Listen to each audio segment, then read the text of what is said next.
Okay, welcome everybody to The Fight with Teddy Atlas. And this begins a new era of a new co-host. We talked about it last week with Ken leaving and my son Teddy the Third coming in to be the co-host moving forward. And it's right before the new year, the dawning of a new era, if you will. And the last one was good. We hope this one's as good, if not better. And without further ado, I will, before I actually bring them in, most of you that are familiar with this show, and I appreciate all of you, we all do. We all appreciate all of your patronage that you've been here for 5 years now. Can appreciate you, Rob, Sam, me, my son. And now that we start off in this new direction, I'll give you a quick backdrop of my son, Teddy the Third. And as I just was touching on, most of you don't need it. Most of you are familiar with this podcast. No, my son has been in the NFL for about 15 years. He started off with the New York Jets, then he went to the Cleveland Browns for a couple of years, then he spent 12 plus years with first the Oakland Raiders and then moved over to the Las Vegas Raiders, where he's living now, although he's here because we had him and his family here for Christmas and he'll be here for the New Year. He's in a different part of the house. He's not punished, but I didn't punish him. That's not why he's in a different part of the house. I don't punish my kids anyway, even when they're older. He's at a different part of the house because until we get the logistics, the mechanics of it worked out with Sam, he'll be in one part, I'll be in another part, and then eventually the goal is to have him either in Las Vegas in his home doing it or here, living here, and then in this studio where we can share it. So this time, really, without further ado, my son, Teddy Atlas the Third. People say we look alike a little bit. I don't know, but he's got a beard and he's much more handsome and much smarter than me. But hey, buddy. Hey, bud. How you doing? I'm doing great. I'm happy to be here. I'm happy to be home, back in the old digs, and ready to talk about boxing and get into the new year. Yeah, before we start, I just want to say, I hope everyone's having a great holidays so far. I hope everybody had a Merry Christmas and whatever you're celebrating, Hanukkah, whatever it is, whatever is the thing that is part of your beliefs, your religion. I just hope, and my family shares in that hope, and all of us at the podcast share in that hope that you're having a great holiday season. Merry Christmas to people that do and did celebrate Christmas. I hope Santa Claus was good to everybody, especially the children, but everybody. And I want to wish everybody a happy new year, again, from all of us. And whatever your resolutions are, if you're doing a resolution, good luck with your resolutions. For me, I'll touch on it real quick, and I also wanted to just mention that I wanted to thank the people out there that have been so supportive another year. I touched on it earlier, but all of you that have been here with us for this time, thank you. Thank you, just from the bottom of our hearts. And one of you sent a $500 check to my charity foundation, which they just told me about a couple of days ago. And we get a lot of donations strictly to the charity, but this one was sent because of the podcast. It actually had on a note, thanking us for the podcast and thanking us and me for the life lessons that are given on the show, and that hopefully they continue. So I just want to say thanks. Thanks for that donation to the foundation. Thanks for that thought. It's very appreciated. And for me, I'll touch on a resolution, Sam and Teddy, that I was thinking about to make. Well, tomorrow is New Year's Eve, so it would be tomorrow night, I guess, before the ball drops or right when the ball drops. I want to make a resolution. I always want to try to be better as a father, as a husband, as a grandfather, as a human being. I want to make a resolution. I was thinking about it the last couple of days. I usually don't think about resolutions. I don't know. They almost become cliche. But for some reason, you get a little older, you think about certain things a little more. And then having my family here close to me at the holidays, everybody together, maybe that's inspired me to, I don't know, to go back and think about what resolutions are supposed to be, why they were even invented, if you will. And I'm thinking about one in a different way this year. I want to make a resolution to myself to have more gratitude, to spend a half hour a day where I reflect a little bit on what I should be grateful for, rather than on what I'm angry about or what somebody did wrong to me or what somebody didn't appreciate in my life and hurt me or may have disappointed me or something that's going on that's not happening the way I want it to happen, maybe with business or with work or with some kind of project or whatever it is. Rather than dwell on that and dwell on what's not happening and what didn't go right, I want to remind myself of how much I have to be grateful for. I mean, I'm looking at part of it right in front of me, that face, right in front of me, that guy with that smile. That makes me very happy just to see that. I want to spend a half hour every day, and I'm not trying to tell everyone what their resolution should be, but to me, that's one. It's a simple one, It's just a simple one to remind ourselves that no matter how upset we get or down we might be for a moment, that there are things to be grateful for. To find those things, just find them. Think about them. Whether it's a relationship, whether it's healthy children, whether it's just an opportunity that seems to come up when you need an opportunity, whatever it is, or whether it's a neighbor that made your day by saying hello and the son of a didn't say hello for the last 2 years, and all of a sudden they gave you a wave and said, "Hey, how you doing?" Like out of nowhere. Where'd that come from? Why did he ask me today? Just to find a reason to have gratitude, to remind yourself that there's usually more to be grateful for than there is to be down about. And if you go from there, everything else kind of lifts up. So, having said that, bud, get us started in this new direction, going into the new year, going into 2025. What do you got? Yeah, so we obviously had a little break from boxing this week and the past week from the UFC as well. Everybody's still digesting from the holiday season and Christmas and from the Fury Usyk fight, the big rematch in Saudi Arabia. So what better time than now to do a year of review of 2024? So if you're ready, I figured we'd start with your fighter of the year for 2024. Yeah, I'm not going to be that corny. I'm going to try to not be that corny and say I was born ready, because a lot of people would dispute that. A lot of our beautiful fans out there that are beautiful would say, "Oh no, you're not, Ted." So okay, so we're going to start with the category of, for the past year, of what was the best or what was the upsets of the year. Is that it? We're going to start with the best fighter of the year. Oh, the best fight of the year. Okay. Well, just to show that I wasn't born ready, I wanted to make sure that I dribbled that. You know what I mean? Dribbled off my foot a little bit, Sam. Just to kind of make myself right. All right, fighter of the year. Fighter of the year. That's a good one.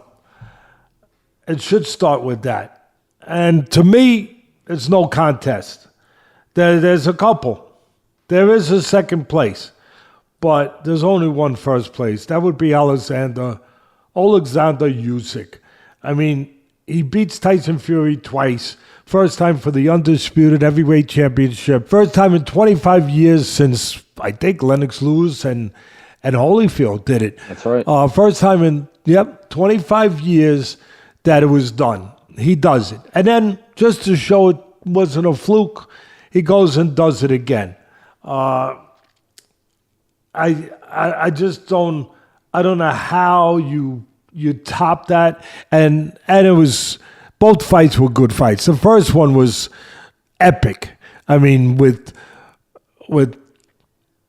Fury winning the early part of the fight, hurting him, Usyk at the end of the 6th round with an uppercut, looking like he's in control of the fight, and then Usyk coming storming back in the second half of the fight, almost knocking out Fury, and then Fury showing that incredible intestinal fortitude to hang on and come back in the 12th round, kind of like he came back against Wilder when the first fight, when he got dropped by Wilder.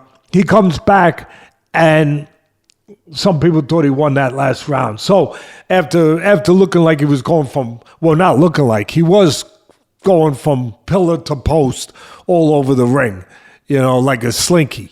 I think a slinky. I bet you there's not too many people out there, bud, that think about slinky, only because I got grandkids. And when you got grandkids, you think about slinky. So I go with Usyk. And then second place, honorable mention, Daniel Dubois. How can you not put him in there? I mean, what a year. What a year. What a comeback. He was written off. He gave in 2 fights. I won't go through all the details and everything. You guys know it. I've done it before in other shows this year. But he comes back from the dead. No, everybody got him written off, after losing to Joyce, after losing to Usyk, and the way that he lost. And he redeems himself in a huge way. He beats Darryl Miller. That was last year, not this year. I know. But I want to say it anyway. Then this year, what does he do? He beats the number 1 contender, Flip Hrgovic. He beats him, and then he goes and he knocks out Joshua. So, but you can't. He can't nudge out Usyk, not only because of the significance of, the opponents, but the significance historically that I talked about, the impact to unify this heavyweight division the first time in 25 years. So you can't get around that. You feel good about. I know there's a bunch of. I'll leave that up to you, but I mean there's a bunch of guys out there. You could go into, in a way, you could go into Beterbiev, Alvarez, Bam Rodriguez, even Nakatani. But I think those 2 for me, they stand out. Will you concur? Yeah, I do. For me, Usyk has got to be the clear cut for the reasons you stated, the significance, becoming undisputed for the first time, like you said, in 25 years. So sticking with that, for me, the second runner-up would be because of the same significance. Arthur Beterbiev, doing it for the first time at light heavyweight in how many years since Roy Jones Jr. So because of that, I lean towards those guys. But you have to have Monster in a way right there. It's close, but no, I agree with you. I would say Usyk for me is the clear-cut 2024 Fighter of the Year. Yeah, and they should share the monster name with Beterbiev too. I mean, talking about no question. Maybe share. All right, what is the next category, bud? Yeah, so let's go into what was the Fight of the Year. All right, Fight of the Year. You had some good ones. Look. Full transparency, always.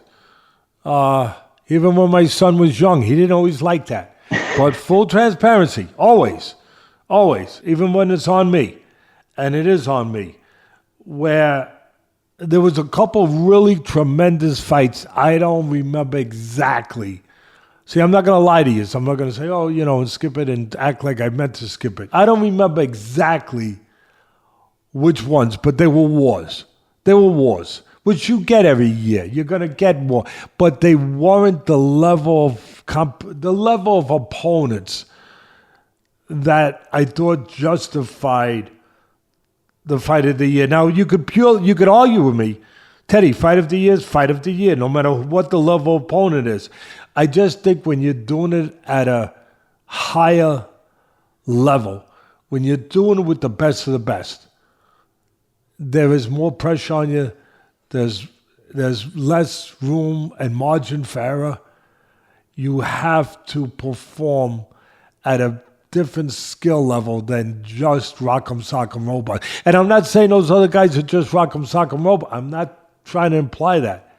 I'm just saying that there has to be a criterion. And part of it for me is I want to favor the guys, not just the pure war that showed the grit and the heart, but the grit, the heart, and the level of expertise, the skill levels, the honed skill levels, with technique, with the whole, with the whole shebang at that level against another guy at that level. So if that is okay with you, the fans out there, and if it's not, at least I acted like it mattered. I'm sorry, but it is going to be my decision. I wound up going with Fury Usyk 1. It had theater, it had drama, and it had two of the best. And it had history. It had all of it. I have Virgil Ortiz and Bohocek, Better Be of Bevo. That was terrific. They were terrific. Haney, Garcia, a lot going on there. Little Peyton Price stuff. If you remember the old soap operas, there was a mix of a lot of things. Controversy. There's a reason Ryan's suspended right now, right? All aftermath of that fight. So you had Komatov versus Ford.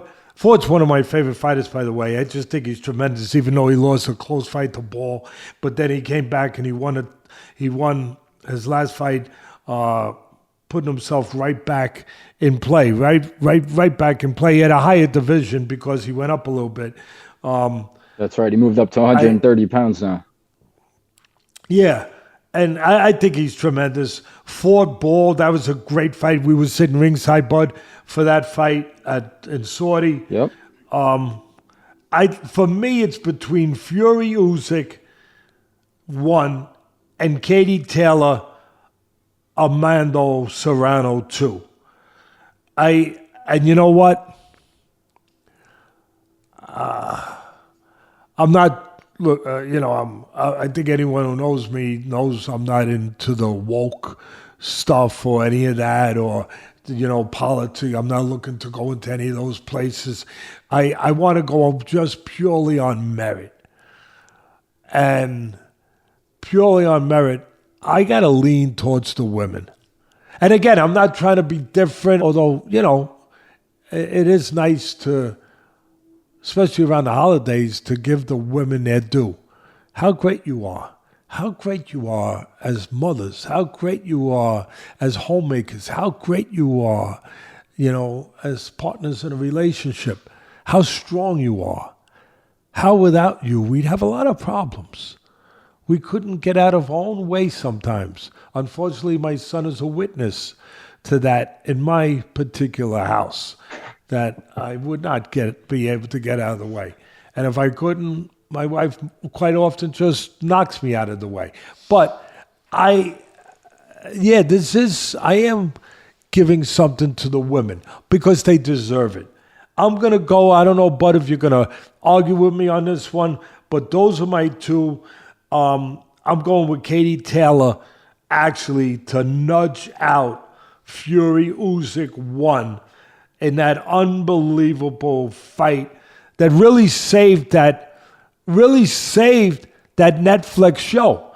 Well, Barrios' fight was good too. That was a good fight too. But to me, it turned out that event show with Paul and Tyson, and I'm not saying I knew, but I warned people, because when people ask me about that fight, what do you think? What do you think? What do you think? 30-year difference. What do you think? Great heavyweight against the guy who's just been doing it a few years. What do you think? What do you think? I said, I don't know if it's real.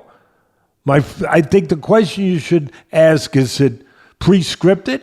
Is it scripted? Is it preordained what's going to happen? Or is it real? I don't know.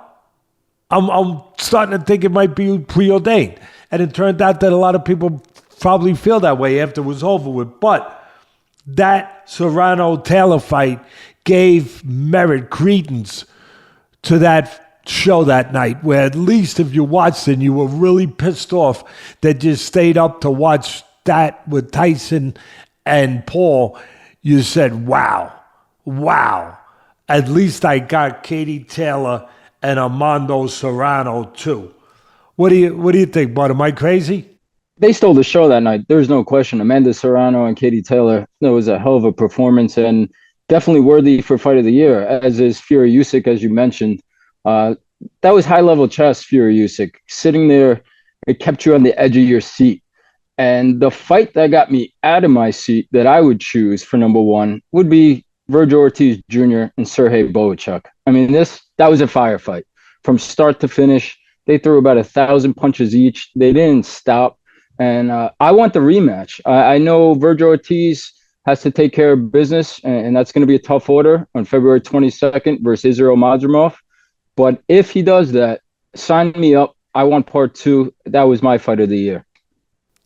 Bohachuk just took care of business to make that possible in Saudi. Yes, he did. He by winning a eliminator fight to make him number one. And he just don't stop punching. He just don't stop punching. He just don't. And to your point, that was the first time Virgil Ortiz had to go the distance. He had all knockouts previous. That was the first time maybe he was ever truly, truly tested the way we want to see fighters tested. Like I talk about looking at a car in a car lot, you don't want to just kick the tires. You want to pick up the hood and see what's under the hood before you put your money down. Same thing for me. Same metrics, same barometer, same idea with a fighter. You want to pick up the hood. You want to put him out on the highway. And that fight, Virgil Ortiz Jr. was taken out on the highway. Some people thought that Bohachuk even won a fight. So, yeah, I get it. But at the end of the day, you're still Teddy Atlas number 3, and I'm Teddy Atlas Jr., and I think that's comes first. And I think that has sway over number 3. So we will go, because of that, with all due respect and love, we will go with Katie Taylor and Armando Serrano. Can you live with that? I can live with that. That's why I'm in the basement and you're upstairs. I can live with that. That's okay. You didn't have to tell me you're in the basement. I was just saying he's in a different part of the house. I mean, but again, full transparency, my son kind of, even when you don't have to say something that truthful, one of the reasons I love him, and I love all my children. What's next? Yeah, as you say, a lot of fans in baseball, they don't want to see the no-hitters. They want to see the home runs. So let's get to the home runs, the knockouts. What was your favorite 2024 KO of the year? There were some great ones. If I say it 3 times, it makes it clear. There were some great ones. I mean, really, really, really. We saw one. We saw Moses Uma just a couple of weeks ago in Saudi against McKean. Inoue, Neary, Zhang, Wilder, Asuman defeated Owen Cooper. Terrence Williams defeated Jonathan Ariel Sosa. I think that was the first round, actually, KO. There's been a bunch of them. Anthony Joshua, Francis Ngannou, second round KO. That one could be there. I mean, that was wow. But again, criterion. You got to kind of draw a line. And And Gagne wasn't, obviously, wasn't a professional level fighter, boxer. He did a great job with Fury, shocked the world, where he dropped Fury and made that a really contested fight, right? In that 10-round fight in Saudi. We were there too, but... Yeah, no question. And he was a UFC heavyweight champ. But again, it's hard for me to pick that one when you have guys that are top boxers that we're supposed to be choosing from.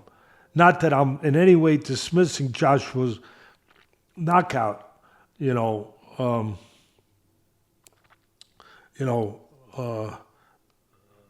over him. I mean, it was tremendous. Straight right hand, timed it, beat him to the punch, the whole thing, technique, delivery system.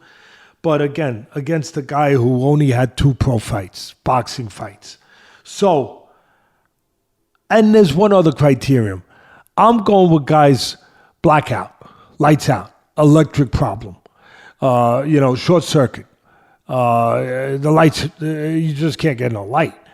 I'm going with those. I'm not going with there's a second punch, third punch involved. Even I don't care how bad, how sensational, how much you scream, how overhyped the commentator might get. Some of them get a little overhyped. That's all right. That's their job. Whatever. I don't care how many theatrics go into it. Oh my God. Oh. I want to. When we're in this category, the criterion is lights out. Like you're pulling the plug, the light's on, 1 second, you pull the plug, it's out. No flickering. And if that's the criterion, and it is for me, then it comes down to 2. It comes down to Angelo Leo knocking out the champion Luis Alberto Lopez, 10th round KO. Rob's going to put him up there. Wow. Left hook. Just a beautiful, fast, quick, snappy, nothing wasted left hook. And again, I always say knockouts come because of technical mistakes. Yeah, there's power. Yeah, there's delivery. There's technique. But there's the guy getting knocked out. The guy doing the knocking. It's because of technique. It's because of power, delivery. The guy getting knocked, there's always a part of it that's due to a technical mistake, a flaw, a defensive flaw that should have been corrected, quite frankly. And they got away with it in the gym, and they thought they were going to keep getting away with it. And then all of a sudden, one night, the same mistake they made 1,000,000 times in the gym, they make again. They got away with it in the gym. They got away with it in other fights at different levels. And suddenly they pay a price, ultimate price. They get knocked out. And that's what happened here, where Leo knocks out Lopez. Lopez throws a jab. He's got his chin up in the air. 3 problems. Throws a jab, doesn't move his head. Poses, takes a picture. You heard me say that many times, bud, in the gym, right? When you've been in the gym with me. All the time. Don't pose. Don't take a picture. Come on, pose after the fight. After the fight, we'll take all the pictures you want. All you want. Portraits, really, whatever you need. We'll get them framed. I'll buy the frames. Really, nice wooden frames, metallic, whatever you need. Whatever you like. Whatever you prefer. But not in a fight. Not in the gym. He throws the jab. He stands there. Poses. Number 1. Number 2, chin up in the air. I don't know why I'm thinking of Paddy the Baddy, who's been on this show before. I like him a lot. The UFC fighter. I'm thinking about him. He's got to get that chin low when he does his striking. He keeps it up like a lantern in the storm. And it's, it's a target. And the third mistake, the right hand dropped. You got to keep that right hand up. You got to keep it up. And he dropped it. And what does Leo do? The jab comes without hesitation. Jab came, pop! Right back with a flash, snappy left hook. You made a good point, bud, when you watched. You said he didn't even turn it fully over. He didn't even have to. It was just pop! And he caught him clean, never saw it. Last thing that Lopez saw was he was the guy in front of his face. He was throwing a jab. He didn't see that hook come from the angle. And lights out. Electric. electric shut off.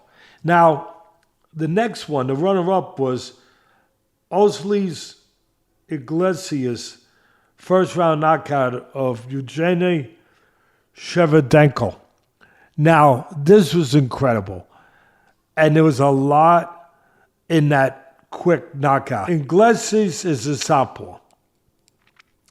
And against the orthodox fighter, Shevchenko, he closed the gap. He timed the bobbing and up and down, bad habits, up and down of the hands.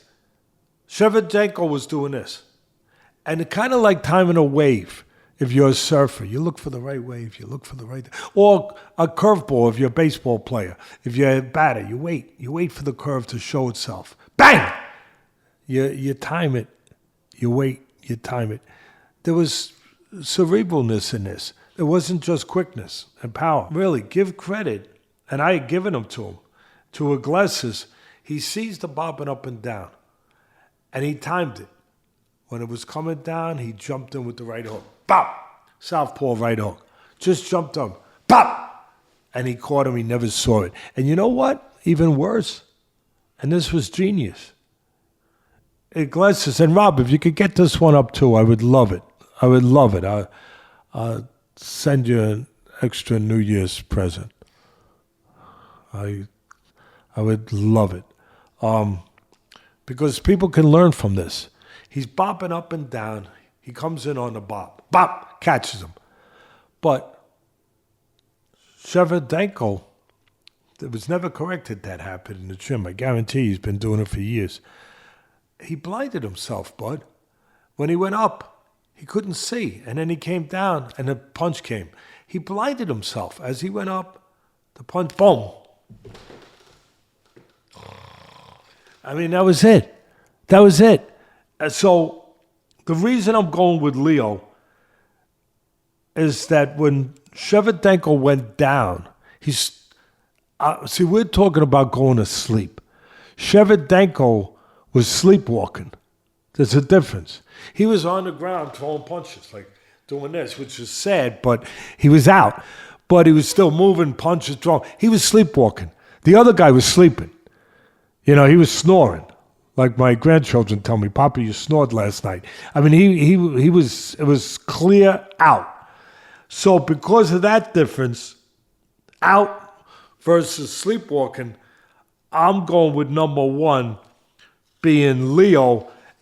And like I said, there were some other ones that were good. That were, you know, I mean, Daniel Dubois knocking out Joshua. For those that are going to say that should be, I'm with you.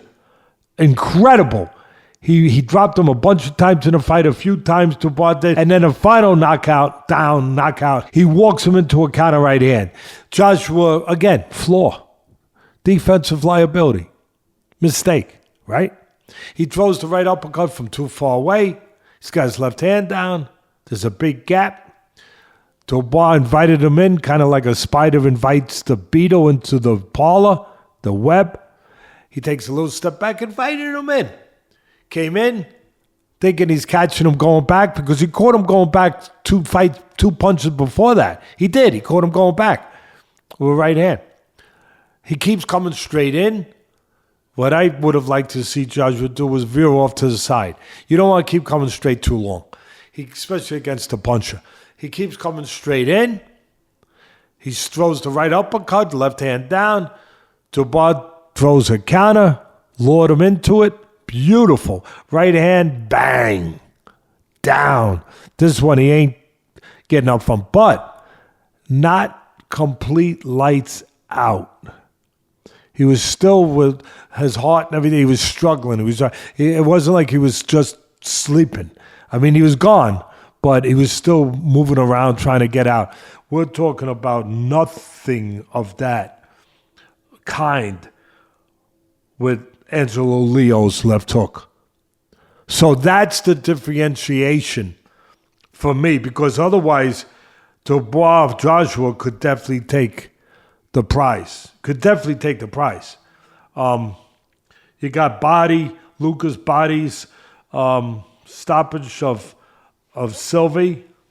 That was a hell of, wow. And what a comeback that was. That was a hell of a knockout, and what a comeback. Yeah. What a comeback. He was losing every second of every round. But again, and a huge upset. He got, yeah, huge. But again, he got caught. He was gone, but then there was a second punch that put him out. There wasn't just one. We're talking about, for me, the criterion, one punch, clean, electric storm, knockout. So, what do you think of those? You want to battle out with me? No, I'm not going to battle out. I agree with you. I think listening to you and as you describe it, you always say punchers are born, they're not made. But a lot of these were perfect examples to me of timing equating power. I know it's the punch you don't see, but Leo, for instance, the timing of the punch, 25 wins, only 12 knockouts. When you see that knockout, you would think he has 20-something knockouts. The Iglesias fight, yeah, that was scary with Shevchenko. Evgeny, as you said, moving his arms, laying on the canvas. But what's crazy to think, and even scarier than the knockout, was that he fought 4 months later after that fight, Shevchenko. That's why we need responsible commissions. Because I guarantee, I don't guarantee you because I don't know. But I would bet you that he didn't even get a follow-up CAT scan before he was required. That he wasn't required to have a follow-up CAT scan before he was allowed to fight. Maybe I'm wrong. But I know a lot of these commissions, you can just go somewhere else, out of state, wherever, and you can fight again. Like you said, 4 months later, where for me, I'd want a full neurological checkout or checkup before I'd let a guy get back in the ring after a knockout like that, and him laying on the floor throwing punches, thinking he's still fighting when he's laying on the floor. I'd want higher medical standards across the board, and I want them executed. I want them, I want them acted on, not just talk about. And we don't have that. That's why I think we need a national commission at some point to have those standardized levels of uniformed medical procedures across the board of what it should be, of what it needs to be in every state. Not where you get one state is rigid, you go to another state, it's not rigid. No, it's got to be uniformed. It's got to be unilateral. 100%. But the fans, the question to that would be, if you do have a national commission, in this case, an example of Evgeny Shevchenko, he's knocked out in Canada. What does he do? To your point, he gets out of town and he goes to Russia and he fights in Russia. So how do we, with a national commission, help solve that? Make it international, where it's everywhere. It's the world champion, world, not regional, world. So everywhere, you once you're on that list, once you're out there on that alert, this guy's suspended for whatever reasons. He's not to fight again. He's not to be permitted to fight again. He's not to be licensed to fight again until further notice. Once that happens, he can't fight again. Now, if he goes out of the country, like you just brought up a good point, and he fights, you find out about it, it gets red lighted, and he's suspended for whatever. He's suspended for 3 years. He's suspended for 2 years. Maybe he's suspended for life, since in our mind, he took his own life into his hands by going and fight. So he doesn't know how to be responsible. His people don't know how to be responsible. Guess what? When you're a parent and a kid doesn't show he's responsible, what happens? He gets punished. You take away some of his rights. You take away, some of the things that he was allowed to do. Well, you know what? Having a license is a privilege. It's not something that's mandated to have. You make a mistake driving, you hit somebody, you have an accident, your license gets suspended. That's right. Well, you make mistakes in life and boxing, and there's you get knocked out or something where the regulatory board, the board that's in charge of making those decisions says, no, you can't fight in the next 3 months, maybe the next 4 months, maybe the next year, until we do further testing. And then you go and you fight anyway, you pay a price for that. Yeah, the same way as a kid that gets docked for doing something wrong in the house. You know, you didn't show you were responsible. You went out, you got in trouble, you did whatever it was. And so some of your privileges got taken away. So your privilege to fight, that got taken away right now because you didn't abide by what the regulations and what the rules were for everybody.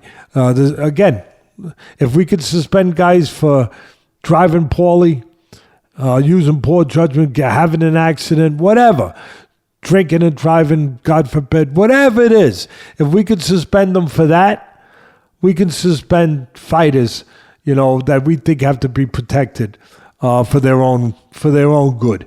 So that's my answer. And I couldn't agree more. I mean, to wrap it up on that, it reminded me of watching the quarterback of the Miami Dolphins, Tua, with the hand movement after concussion. But at least Tua did have a process in place and a concussion protocol and a baseline test and procedures to protect him to make sure he was ready to return to the field. I know you've been preaching for it for a long time, since I'm a little kid. And I hope one day it finally gets done and helps protect these guys. To wrap up this topic, I think you nailed all of them. The only other two I would mention for consideration, Gervonta Davis and Frank Martin, and the huge upset, Bruno Saras and Jaime Munguia. Those were two devastating knockouts as well in 2024. No, I 100%. Again, I had to draw a line. I had to create a criterion. For me, it's got to be the short circuit. Yep. Where there's nothing flickering. Munguia, he's gone, but he got up. That's right. That's a differentiation for just pure knockout, bang, over. And of course with Martin, same thing. If I remember correctly, beautiful uppercut, and then maybe a straight left hand on top of the uppercut that finished him. But again, it was more than one shot. So I'm looking for the one shot, done. And for me, that was between the two I just said, and I wound up with Leo. Yeah, absolutely. I agree with you, Angelo Leo, and that was to win the IBF title. So what a performance. So moving on from there, you always say in order to land the knockout, you have to have the delivery system. It has to be taught in the gym. So talking about teaching, that'll lead us to who's your 2024 trainer of the year? Yeah, I think that's a no-brainer. I mean, there's a few good ones out there, but I think Robert Garcia. I mean, when you look at what the year he had, phenomenal. He's become an elite. I mean, he was a world champion fighter, yeah. But he was always thought of as an offensive trainer. He's a complete trainer now. He really is. I mean, give him his due. I mean, he's got Bam Rodriguez, right? WBC Superfly champ.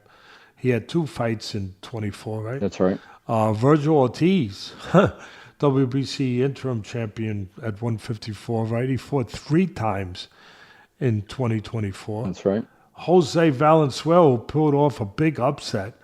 140-pound WBA champion now defeated Isaac Pitbull Cruz for the belt. And, oh my God, I can't believe I'm still going on. Seriously. No, really. I mean, it is no contest.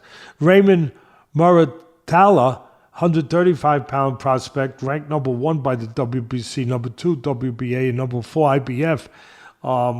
So, I mean, really, I didn't, as I'm reading it, I'm like, okay, 1, 2 guys is good. 3, 4, 5. I mean, and all top performers, world champs, or soon to be, or contenders to be, or knocking on the door. I mean, it's no contest. It's Robert Garcia. The only guy close would be for me, and this is going to come out of the dark for a lot of people, but that's okay. I don't mind coming from out of the dark. I believe somebody belongs. I'm going to bring them out of the dark. And I think that some people, I don't know, some people might clap and say, yeah, Ted. Other people might say, really? But Daniel Dubois' trainer, Don Charles. I mean, how do you forget about this guy? I talked about before about Dubois, redeeming himself. Unbelievable year. Coming back from the abyss. Well, somebody brought him back. His trainer, Don Charles. He brought him back for those wins. For that upset of Herjavec, which was a big upset. And then the upset over Joshua, which was another big upset. So Don Charles is right there. But if Garcia wasn't so far out in front, I'd give it to Charles. But Garcia gets it. Yeah, I agree with everything you said there. I mean, unbelievable job by Don Charles. Besides from the technical corrections, obviously from the motivational standpoint of bringing them back, as you said. So there's no debating there. Robert Garcia, clear-cut trainer of the year. So that'll take us. We'll move on to the prospect of the year. Now, before I talk about the prospect of the year, I think this is where it could be a little gray area at times. It could be a little blurry between differentiating between a contender and a prospect. Is it the age? Is it the record? Is it the amount of fights? For you, how do you draw the line between differentiating between a prospect and a contender? Yeah, you have to have a criterion. That's a good point. It could get a little blurry. Because to me, there's three factors. Level of opposition, ranking or lack of, and number of fights. If you got a guy who's got 20-something fights, I think that he's probably has gone past the prospect stage. But then again, who's he fought? If you got a guy that's beaten, maybe not top guys yet, but decent guys that are getting close to, being ready for the top guys to fight for a title or an eliminator.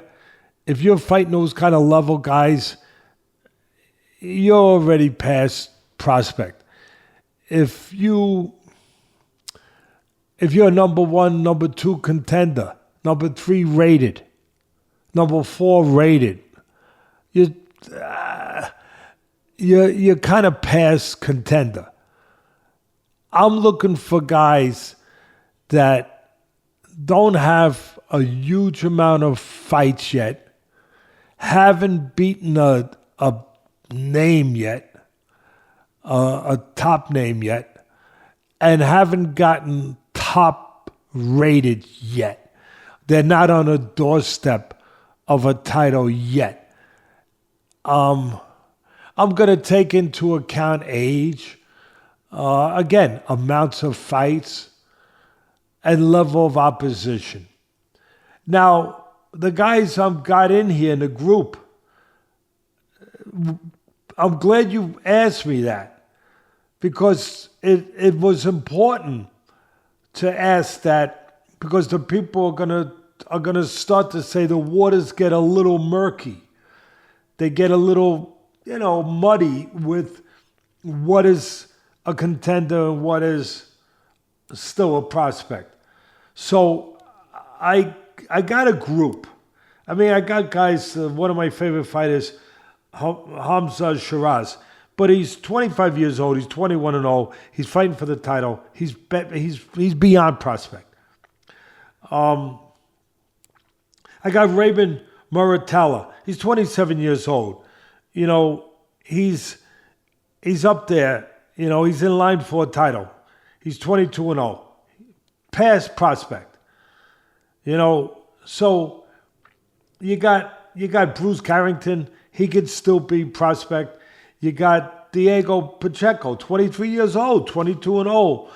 But I think he might be past prospect. He's contender. All right? You got Emiliano Vargas, Fernando's son, 20 years old, 12-0. Okay, he could be considered in there. You got Andy Cruz, 29 years old. That puts a little bit of a red light, but there's a reason he's 29.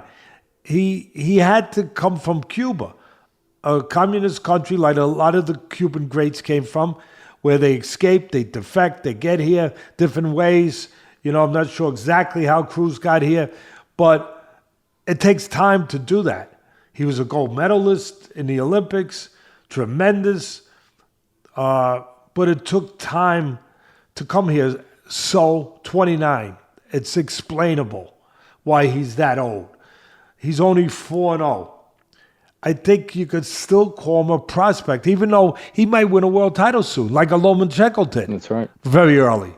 Lomachenko was also a gold medalist, 2-time gold medalist. You got Alexander Zayas. I love him. Oh, he's so silky. I call him silky. So smooth. 22 years old, 20-0. But, you know, beyond the prospect stage, even though he's only 22, he's got 20 total fights.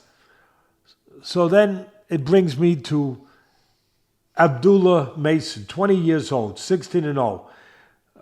He showed the makings of a champ. We already know he had the pure talent.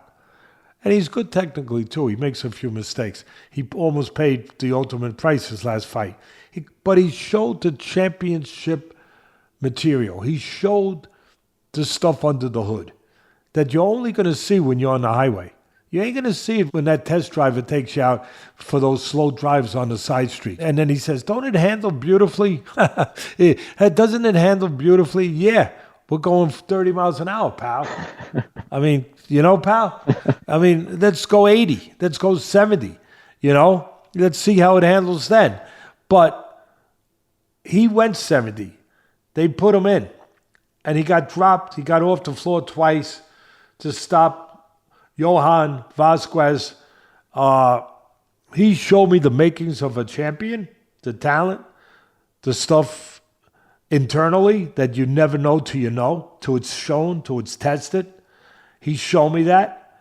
He's 16-0. He's 20 years old. He's up there in consideration. And then you got Moses Aituma over in England, the heavyweight, 20 years old, 11-0.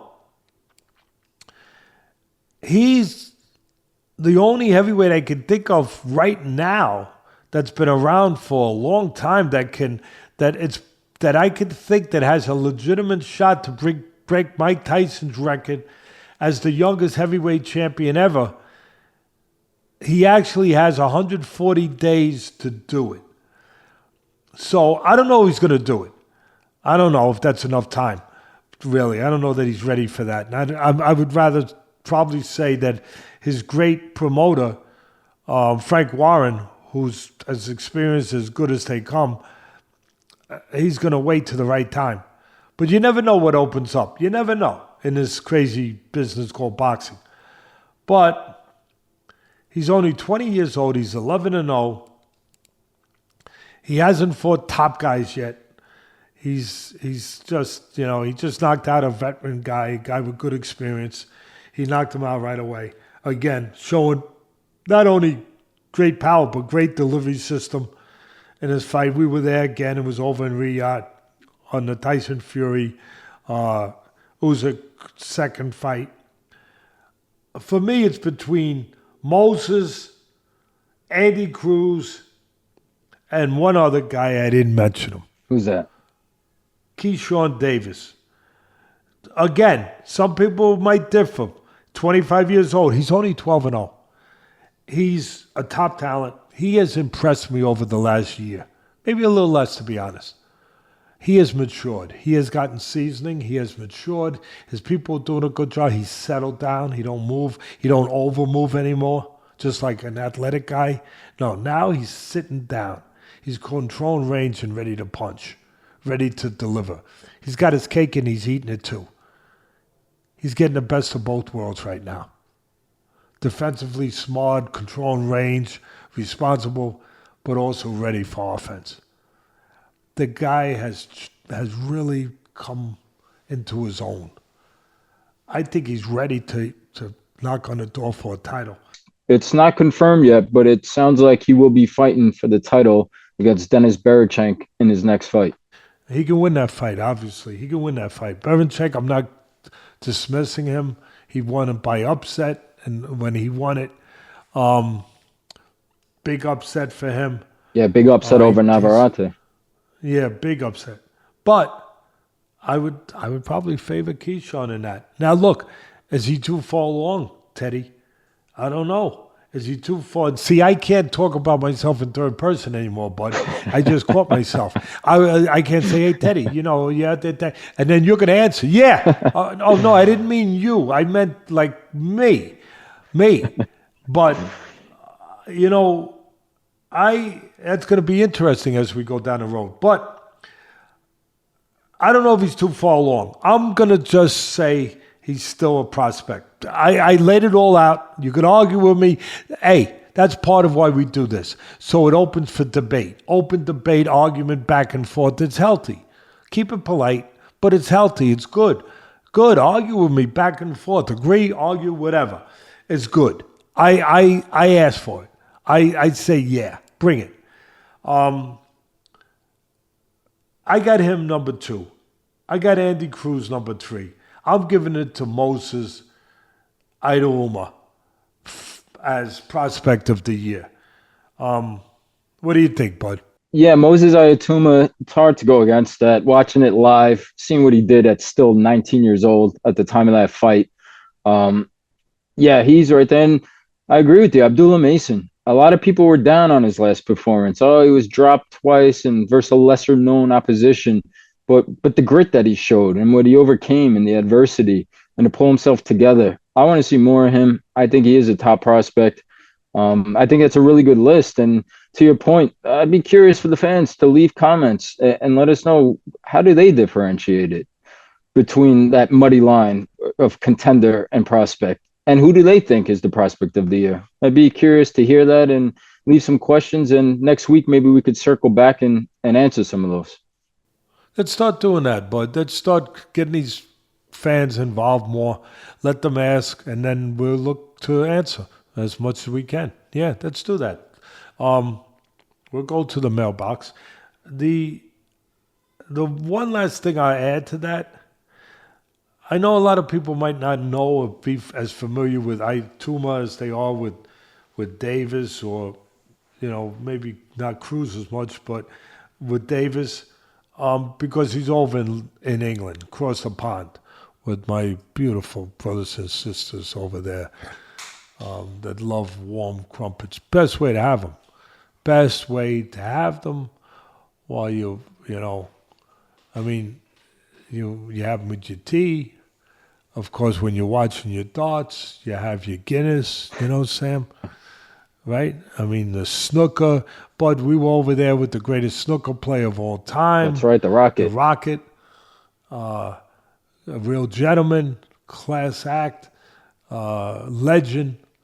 But not as many people know about Aituma.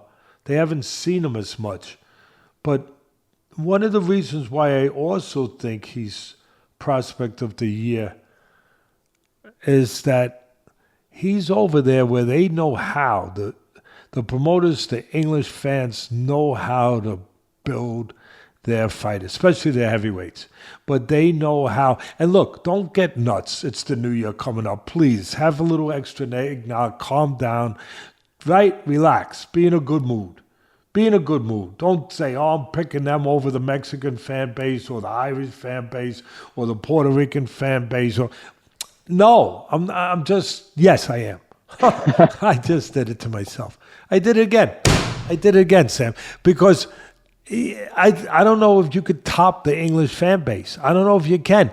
The Mexican, the Puerto Rican, the Irish, there's so many great Filipino with Pacquiao. There's so many great fan bases out there in this great sport that's been around longer than any other sport on the planet. But it's hard to say there's a better one than the English, because they stick their fighters no matter what, and they come out in droves, and and everything. They just keep coming out. I mean, they just put 98,000 people in Wembley for Dubois and Joshua. I was there with my daughter. She took your place, bud. She took your place. And it was great. Sweet Caroline, bum, bum, bum. How great is it sitting there with your daughter and you're hearing Sweet Caroline live with 98,000. How great. And she's got a daughter named Adeline, so we changed the lyrics. Sweet Adeline, pop, pop, pop. I mean, how really, after that, go ahead, get rid of me. I lived a good life. I lived a full life. I did with my family. I'm happy, and so you got, and I joke, but am I really that far off when I say you put in one of their favorite guys, whether it's Fury, whether it's Joshua, whoever, you put them in with the doorman from the King's Arms Hotel, and you're getting 50,000 at Wembley with the doorman. With the doorman. So, I just think with that behind him, with Frank Warren, and with that fan base behind him, this guy with his talent, it's not long till he's a household name. So anyway, for me, prospect of the year, Mr. Moses Aituma. We'll keep it moving. Let's move on. Everybody loves underdogs. What was the biggest upset of the year for you? Can't go past Bruno Sorais. Get right to it. Jamie Munguia. Munguia was minus 2,500. What was Sorais? Plus 1,200. I mean, it was almost like Tyson Douglas. Really, I mean, it was almost that crazy. I mean, nobody even thought about it. So a lot of people didn't even watch it. I mean, it was just that unfathomable. And to your point, Bud, to win an upset and to knock him out, what does Sorais have? 4 knockouts coming in? Oh, I mean, 4 knockouts. 4 knockouts. 4 knockouts. So, not only that, he never fought outside of his own country of France. And he's fighting in the backyard in Tijuana, Mexico of Munguia. Yeah. Unbelievable. Unbelievable. How do you explain? I know this is a whole different thing. We're not going to get into it. You just brought up, and they fought in Tijuana, where you think everything would favor Munguia. Everything, right? But you can't stop the punch there just because you're in Tijuana. But how do you explain the ref? He doesn't know how to count in English or Spanish. I mean, he's skipping numerals like 1, 2, 3, 8, 9, 10. I mean, he's counted so fast, crazy. But at the end, it don't matter. It was a fast count. Munguia showed incredible heart. He gets up, but he was gone. He was gone. He was gone.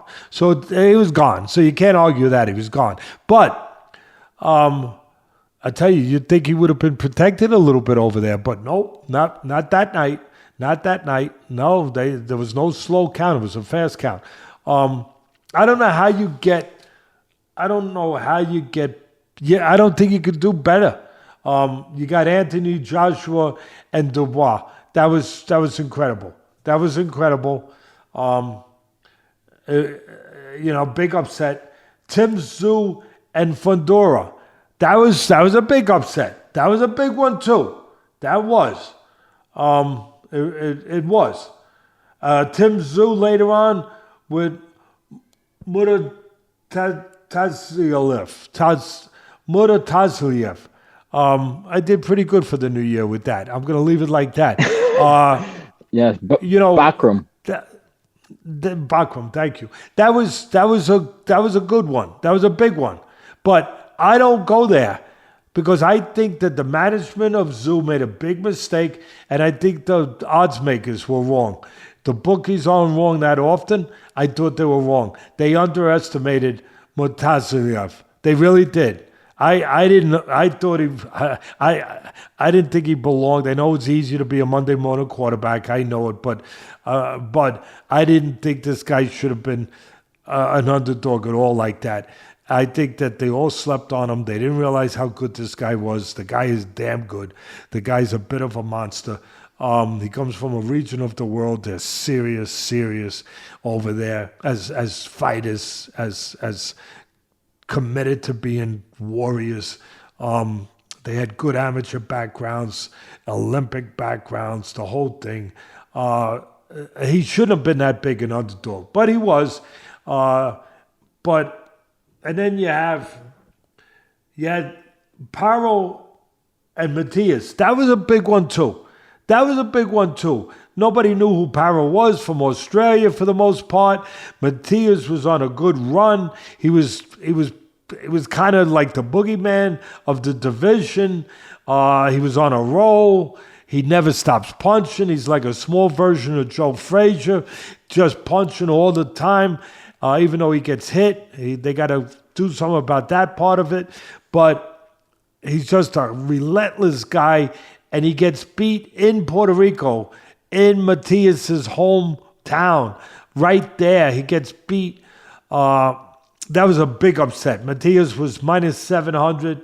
Paro was plus 500 underdog. That was huge. Also, you had a few others there. You had Jose Valenzuela and Isaac Cruz. I didn't think that was as big an upset, to be honest. Matter of fact, Bud, you remember, I picked Valenzuela to win that fight over Cruz. You did. Yeah, we were we there sat there in L.A. Yep, on the undercard of Terrence Crawford and Madrimov. Yep. Yeah. I get a lot wrong, but when I get them right, I get them right, like anybody, I guess. So I had Valenzuela to beat Cruz in that fight. And then another one that I thought was notable was Berenchek versus, we mentioned it earlier, Manuel Navarrete. Navarrete was minus 500. Berenchek was plus 350 underdog. That was there too. There was a few of them that were big. There were big ones, but nothing bigger, nothing close to Sirachi and Munguia. That takes the prize. Yeah, Bruno Sirachi and Munguia, by far the biggest favorite. I can't really recall a favorite that big losing since maybe Andy Ruiz versus Joshua, Rockman, Lennox Lewis, as you said, Tyson Douglas, but that's got to be up there historically for one of the biggest upsets, I would think, from an odds standpoint. Yeah, I think so. And then, you colored it in. You consider that he didn't have a lot of knockouts. He had very few. And then you consider that it was his first fight outside of France, and it's in the hometown, country of Munguia. You put all those elements into the mix. Yeah, it's just a huge upset. Yeah. No, that's a good one. So to keep it moving, I think we've covered a lot of the topics here. What about going into the new year for 2025? If you could give us your wish list of fights that you want to see made, what are the top ones? I'm going to go with the common ones. Canelo, Benavidez, probably ain't going to happen, whatever, it doesn't matter. Crawford, Ennis, Usyk, Beterbiev at cruiserweight. That's one that I got to give you credit. You've been talking about that he goes back down. He's done so much. Usyk, he goes back down and he fights Beterbiev, who they did have history in the amateurs. Beterbiev did drop him in the amateurs, but I think with a stomach shot. Body shot, that's right. Yeah. But Usyk won the fight because that's what he does. He wins.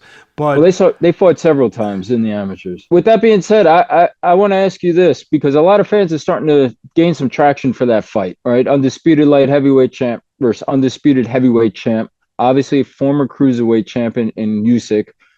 Is it possible? Can it happen? And I'm not talking about from an age standpoint. Beterbiev is 40. Usyk, I believe, is 36. Did Usyk put on too much weight, too much muscle? And can he take that off and go back down? Roy Jones went up and beat John Ruiz. Different level of heavyweight. I get it. But he was a champion. Roy Jones went up. He beat him. He came back down to light heavyweight. Then he gets knocked out by Antonio Tarver, or I think it was Tarver, who was terrific. Was a great amateur and a world champion southpaw. No doubt. Really good fighter. a lot of people thought that going up in weight and then coming down hurt Jones. Right. You know, he puts on all that muscle mass, then you got to take it off, you got to strip it down, you got to break it down, then you go back down, you weaken yourself, your body. They thought that hurt him. It's not easy. It depends what weight they fight at. That would be the key to me. It'd have to be a catch weight. If he has to come all the way down to cruiserweight at this point, I wouldn't recommend Usyk doing it. That's muscle now. He's solid. All you have to do is shake his hand. You know he's muscle. It's like shaking Beterbiev's hand or touching his arm. I mean, it's like touching a piece of pipe. Steel. Yeah, steel. So that's all muscle. So I wouldn't suggest that Usyk comes down to meet Beterbiev too low. If they could find something, a little above cruiser, I don't know, whatever. It'd be interesting. It'd be historic. It'd be interesting for both their legacies, even though they both have tremendous legacies already. Right. It would be interesting. I think another one, Tank Davis, Shakur Stevenson, just to see if Shakur, who's undefeated, he's terrific, he's a ghost. Can he be a ghost? Can he fight that style? He controls range. You come in 5 inches, he goes back 9. And he counters, he moves. Could he stay a ghost? Could he get away with that style against Tank Davis, who's such a, not just a good puncher, a complete fighter? He knows how to cut the ring. He knows how to close distance. He knows how to jab his way in. He knows how to go to the body. He's defensively responsible. He could set traps. He could counterpunch.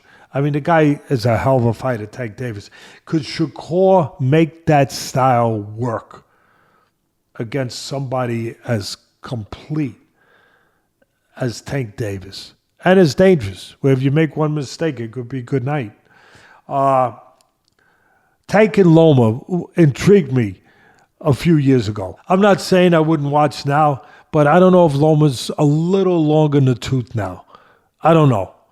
I mean, great fighter, Loma. One of the great fighters of our time. Really? Yeah, 36 years old now. To that point, though, you always say that great fighters always have one great fight left in them. That's true. That's true. So, you never know. But I just think that it would have been better for Loma a few years ago. I agree. That's all I'm saying. But, listen, I'm going to go different territory. That's not going to shock anyone out there. I think I'm going to go with guys that I don't know if anyone else is thinking of these guys, but I'm going to think for you. That's why I'm here, fans. Yeah, whether you like it or not, I'm thinking for you. I'm here to think for you, okay? I'm like that nutty guy that says, I know what's good for you. You don't know what's good for you. I know what's good for you. And I'm kidding. I really don't know. If you like strawberry, I like vanilla. Listen, but I'm here. So I'm going to try to give you what I think you would enjoy. Come into my ice cream parlor. Come on. You want 1 scoop or 2 scoops? What do you want? You want the triple? I'll give you the triple today. All right? You want a banana split? I'll give you a fresh. Sam, cut up the bananas. Get the hot fudge. Get it going. Really pure. Come on. I'll give you what you really want. Okay? Homemade. The best.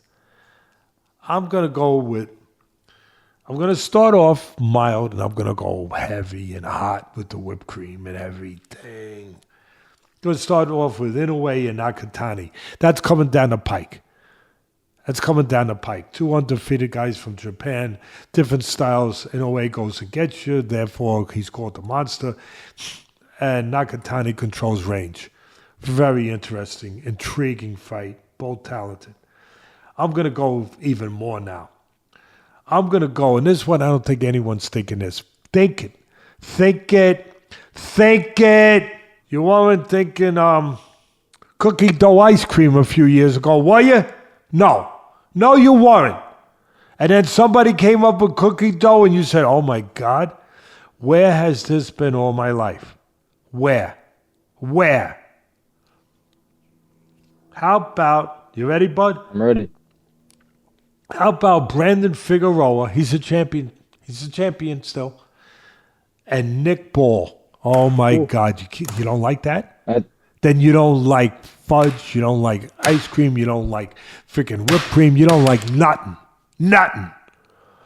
I mean, the style of ball, coming never stops. Figueroa never stops. That's a natural. I mean, if they could get to the, I know some of these have to figure it out with the weights. I get all that. They're close enough, though. If you could get that, I don't know exactly what weights it is. And I know with the promoters, I'm not talking about if you can make it. I'm talking about what I would love to see. Sure. Well, for your first one, 118 for Nakatani, 122, so 4 pounds away there for Inoue. And this one, you're talking 126-pound champions, Nick Ball, and also 126-pound champion, featherweight, Figueroa. But before you could get that, he needs to take care of business. Figueroa's one loss was to Stephen Fulton, and he has the rematch coming up. So if he could take care of that, I'm with you. Not to get crazy, but as you say that, and I would have never thought or guessed that one, that could be Gaddy Ward-esque. In your chest, toe-to-toe. Styles make fights. That's right. And that's a firecracker fight. There really is. Heart, punches, aggression on both sides. Wow. Wow, wow, wow. That would be special. But you're right. I didn't think of that, bud. You're right. He's got to get past Fulton, and Fulton's a good counterpuncher, and Fulton's going to look to counter him on the way in and, box and defend.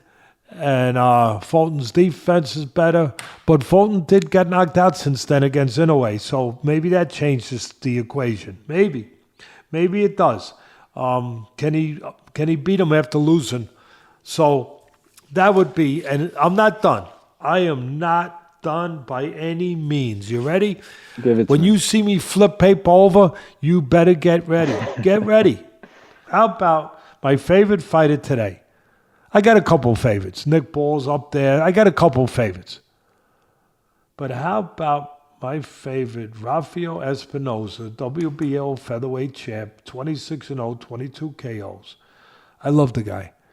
I love his class. I love his attitude. I love his style. I love his height, his ability to fight tall or small. I just love his approach. He believes you ain't beating him. And he's hungry. And you ain't beating him. And he's relentless with that attitude. Oh, he's proven it already. He's battle-tested already. To win the title and then to win the rematch against Robesis, he's shown that he's got the goods in all ways. In all ways. How would you love to see him? I would love to see him. I got two guys. With another guy who similar, Emmanuel Navarrete. He's similar in approach and mentality and size, but he's more awkward and unorthodox. I would love to see that fight, or I'd love to see him with the great Inoue. I know he's a lot bigger than Inoue. I get it. If you don't have the right camera angle, you would think he was in there by himself. You know what I mean? You wouldn't even see Inoue. You wouldn't even, it'd be like what the joke, the great late Jeff Parami, who used to MC my dinner along with Bob Papa and the great Bob Papa and the great Brian Kenny, our big dinner, our big gala. Every year we get 1,000 people, we get 50, 60 celebrities to raise money to help people that are less fortunate than us. And we had an MC, great comedian, Jeff Parami. He's not with us. He passed 2 years ago. And but he was with us for 25 years. So funny, so natural. Oh my God, just spontaneous. He was the best. God bless him. He was a natural, just a natural. And I remember one time we had the great jockeys. We had Michael Smith. We had all the great jockeys. They're great athletes, great people. Great people. They came to the dinner along with all the other celebrities. I think Mike Smith had just won a Kentucky Derby, and he donated the boots, the shoes that he wore to win it, And Parami made a joke. He said, I wanted somebody bid it like $10,000 for it to help us. And he said, I wanted to get them. I was going to hang them from my mirror in the car, and everyone's laughing and everything. And then he says, I'm only kidding. And then he looks out the audience to the jockeys and he says, Hey guys, stand up. Oh, never mind. You're already standing. So, it would always be along those lines. Like if you didn't have the camera just perfect and the right lens, you would think that Espinoza was in there by himself. He's so much taller. He towers over Inoue, but Inoue is great. How great would it see? Can Espinoza be disciplined enough to keep it on the outside and force Inoue to get to him? And could Inoue get to him? Could Espinoza make him pay the ultimate price trying to get to him? Or would, like the old timers would say, would Inoue chop the tree down? That I would pay to see those fights. I would pay to see any of those fights. I'm just trying to give the fans something to look forward to, something to think about. Those would be the fights for me that would just have me salivating. You think that's a pretty good list there, bud? I don't know. Yeah, those would be exceptional. The question would be, how long can Espinoza stay at 126 pounds while maybe in a way works his way up? I mean, he's got to be about 6 foot, 6'1", to your point, in a way about 5'3", 5'4". So similar to Usyk giving up about 7 inches in height to Fury and overcoming the reach advantage as well. I love those fights. There's one guy I'm going to throw out there to you that I want to see in a fight. And I don't care who he fights. I just want to see him fight. He's become, to me, the boogeyman of the heavyweight division. And his name is Martin Bakole. We watched him live on the Crawford undercard. He just destruction of prospect at the time, Jared Anderson. And maybe if Zhilei Zhang could get past his next tough fight coming up, I'd love to see that. Or again, him with anyone. But that's one guy I want to see back in there. I don't know. I slept on him. I'm glad you brought him up. I really am. Wow. What did we watched him destroy Anderson in person at ringside in LA, like you just touched. Yeah. And what did I call him? What did I say that he looked like in that fight, Bakole? You remember? I do. Yeah. George Foreman. And the uppercuts, I do so much to grab those parallels or comparisons. He was George Foreman-esque. Yeah. Foreman-esque. Yeah. It's pretty good to be Foreman-esque, unless it was in Zaire. Yeah, Bakole, he deserves it. He deserves the spotlight. He deserves the opportunity. And man, after seeing the job he did, who wouldn't want to see him again? And also, if you want to talk about wish list fights of 2025, just tune in on February 22nd. And there you go. Because in Saudi Arabia, on the Better Be Bivol rematch card, we have 7 unbelievable fights. And a lot of those could be on some people's wish lists out there. So I can't wait for that card and some of those fights, obviously. Yeah, that's a good point. That is already made, and that is a wish list card. It really is.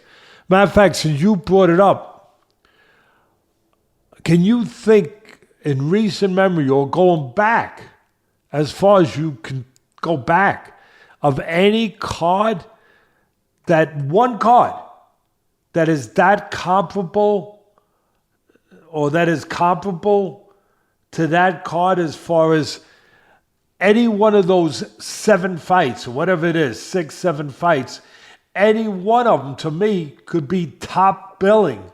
Like if you were back in the HBO days, main event, HBO, wherever you are. Showtime's not around no more. Main event, Showtime, although HBO used to have the bigger fights. But what can you think of? I can't right now. No. Think of a card that compares fight for 6, 7 fights, that every one of those fights is that level? Never. No. This is one of the greatest. It's ridiculous. And one of the greatest cards maybe ever, to your point. But we've been spoiled this last year, and there have been some really good cards, right? The 5-on-5 card and some of the undercards of Usyk Fury, better be Bivol. But this one has to be number one. I can't think of anything that tops this.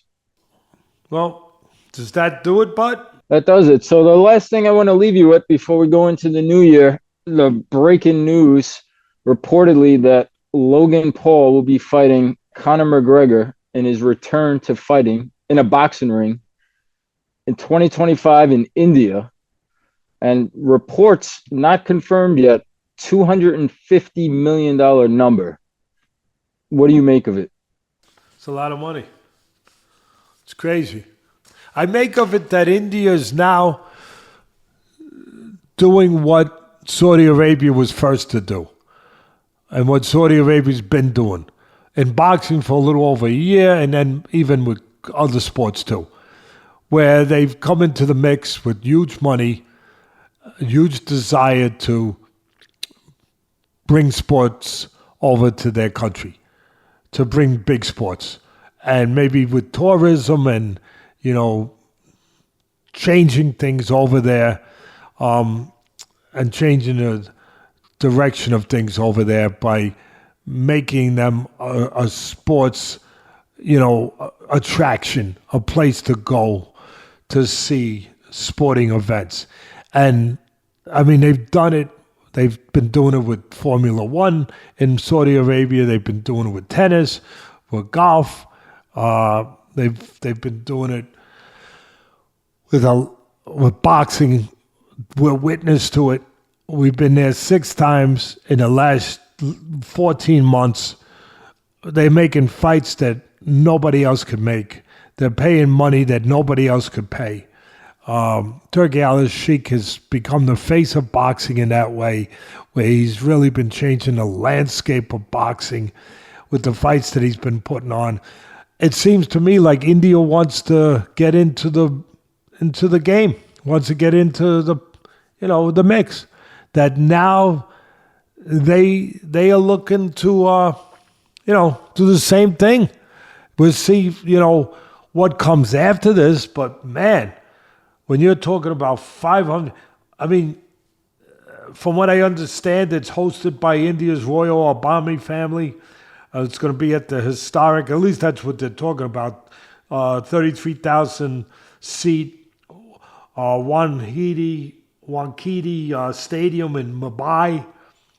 It's part of the country's Visit India tourism campaign, to my point, similar to what has been happening for the last year in Saudi Arabia during the Riyadh season, with all the huge fights there, plus, like I said, bringing over other sports, all that. So they're in the mix now. What do I make of it? A lot of people are gonna be soured off the timing of it, coming off the Netflix disaster, if you will, I guess, even though they got a lot of subscribers, so business wasn't a disaster. But as far as the result, as far as the product, I think it's fair to say it was a disaster with Tyson and Paul. Just people didn't think it was real. Right. They just didn't. I mean, going in 58 years old against a 28-year-old former great champion, against a guy who's been boxing 5 years, who's had a great vision, who's done a great job in realizing this vision and learning the sport the best he can and improving in the sport. But still, you had a great former fighter, 30 years older, with a 28-year-old, and the question going in was the question I asked: is it real? And then the answer a lot of people walked away with in their minds was no. I think they're going to ask the same question here. I don't know nothing about nothing except what you just said. At first glance, I would say one thing, I would think it's going to be real, as far as whatever real is. But as far as that McGregor's going to go in there and really try, and Paul's going to really try, I don't have the same question mark I had And some people are going to yell at me. I don't care. I've been yelled at before. They're going to say, oh, you should question this one too. I'm not going to. I'm going to say, like McGregor, when we went in with Mayweather, he's going to go in there try to win the fight. Obviously, there's things that are tilted in favor of Paul. He's much bigger. Much bigger. He's younger. You know, I think McGregor's 36 and Paul's 29, right? Something like that. 7-year age difference. I believe I'm accurate. You are. So you got that. McGregor hasn't come back to a real fight since he broke his ankle severely against Dustin Poirier. What was that, 4 years, 3 years now? 4 years somewhere ago. In that neighborhood. Yeah, so there's going to be a lot of questions. But you can't question if $500 million. Wow.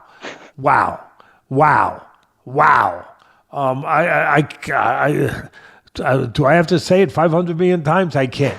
But just unbelievable. I mean, look, they're going to bring other sports. I think this is kind of their coming out party, that they're going to get attention, that the India's royal Obama family is going to kind of ring the bell. Hey, we're going to be doing what they've been doing in Saudi Arabia. We're going to be doing it too.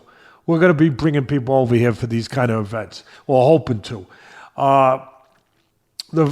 My final thought on it: the landscape in the sports world and entertainment world, it's dramatically changing. It really is. It's dramatically changing. I think that Conor McGregor is one of the greatest promoters and pay-per-view draws ever in combat sports. That's one of the reasons why they're going for him. I think there's questions. Why is it Logan Paul and not Jake Paul? I think that's legitimate. That's a great question. I think a lot of people would say, hey, I'd rather it be Jake. He's more of a legitimate fighter that way. Although, give credit to Logan too. He fought Mayweather a lot bigger than him. A lot bigger, but he fought Mayweather, and he's strong. He's in shape. They both take it serious. They both had visions. They're living out their vision. Give them credit. Give them a lot of credit. But I think people are going to ask that. And although obviously McGregor's the more experienced, legitimate fighter here, obviously Paul's going to be, as I already said, much bigger. He's going to be younger. Does this officially signal that Conor is no longer looking to be a legitimate, pure MMA, fighter? I mean,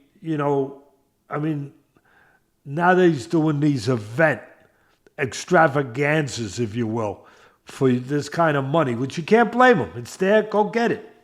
But does it signal really an end to his legitimacy as an MMA fighter, or wanting to be a legitimate, serious fighter?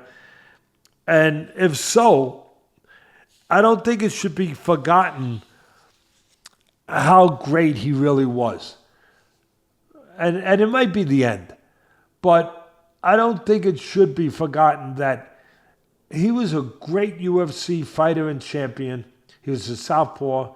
He was a great puncher. He was a clean puncher. He was a pure counter puncher. He knew how to set it up. He knew how to draw you in. He knew how to control range. He knew how to deliver the power punch from the southpaw position, the backhand, the left hand, in his sport. And he brought the sport to a different level of paydays, much like Ali did in the boxing, creating, crossing over with sports. Ali did that with Inoki, if my memory serves me correct, the Japanese mixed martial artist years ago, when he went and fought him. That turned out to be a fiasco, by the way. Inoki laid on the floor. Ali later on called him the crab. And he laid on the floor and kicked his shins. And Ali was in a hospital for like a week with blood clots in his legs. But he got $7 million. $7 million was, like, back then, unheard of. unheard of. I'm not saying it's 500, but back then it was, I don't know. It was like if you got 100 million or 50 or 6, whatever. It was unheard of.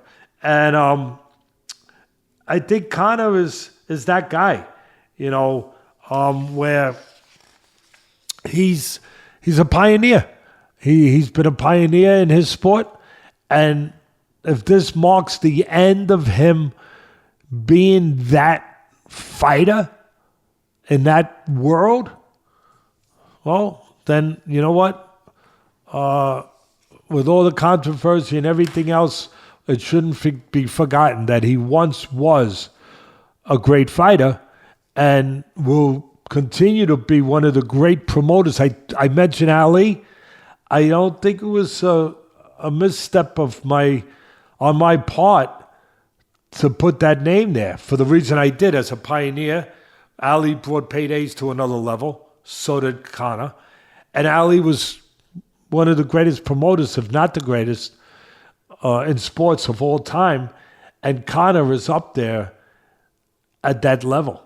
I mean, who could forget that press conference, right? But I don't like to curse on this air, you know that. But really, that's one where I'm tempted.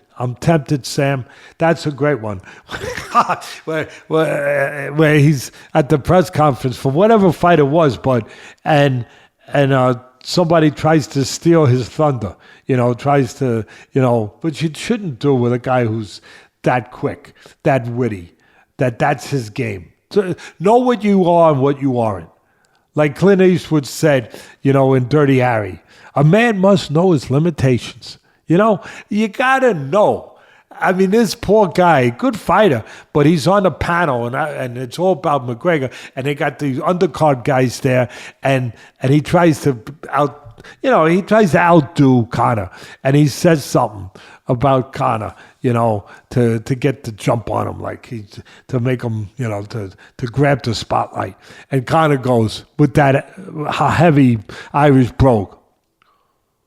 Who the fuck is that guy? I think it was the Eddie Alvarez card, if I remember correctly. I mean, how can you forget that? Rob, you're great. Can you get that up there, Rob, for me? Every once in a while I ask you to grab these things for me. I do it out of the blue. I know that. I'm a tough one to handle. I'm a tough one to navigate. Hardest hitting 145er right here. Who the fuck is that guy? Who the fuck is that? I'm a tough one to navigate, to manage. I know. I'm like that stallion that you can't put a saddle on. You know what I mean? You just got to be ready for the freaking thing to jump and kick and bang into the side of the freaking barn and everything else and hope nothing gets broken. You know what I mean? Like a sortie horse. I hope. Yeah, like a sortie horse. We were just over there in the dunes in Saudi, and they took us out there, and thank God we survived it. Thank God Mario Lopez survived the camel. That's right. Oof. I was worried about my man Mario. He's a great guy. I was worried about him. Wow, I'm glad he survived it. Him and Steve Kim do a good job with their podcast, by the way. But those sortie horses, you went on it. I showed, but you showed some of that Atlas sense that someone in the family has more brains than a father. You didn't stay on too long. Not for long. Not for long. You got off, especially when they told you as you were getting on. I saw second doubt in your eyes. I saw it, but you're not a quitter. So there was no way you were going to get off before you gave it a little try. But I saw once you got on when one of our guys over there said. You asked them, these horses are, they're well trained. Oh no, they're wild. They're not trained. We can't train them. That was something I saw. I read your mind. I could have did with that info a little earlier. That might have been some information you might have wanted to give me 5 minutes ago. Maybe. Not now. But yeah, it's If Rob, you can do that for me, get that clip from that that press conference with Conor McGregor when he said that, when he had that great famous quote. And if you can get the other stuff we asked for during the show today and with the replays of those knockouts, that would be great. I don't know if there's anything else, bud. No, I think you covered it all. I think it was a pretty thorough end of year review for 2024 and could leave us to say goodbye and Happy New Year in 2025 to all the fans out there. Yeah, wishing you a happy and healthy New Year, everybody, and just be safe. Be safe out there. You know what they say about going out on New Year's. When you get older, they say it. When you're young, they don't say it or you don't hear it, that it's amateur hour. You know, you don't want to hear that when you're young. But, you know, because it's your right. It's your right to go out and have fun. It's New Year's, the whole thing. But you know what? Be safe. Really. You don't want a couple hours to destroy many years. You don't want that to happen, God forbid. So be safe. Have a safe, great New Year, everybody. And thanks for being here. And we look forward to seeing you next year, which ain't that far away. Happy New Year, everyone.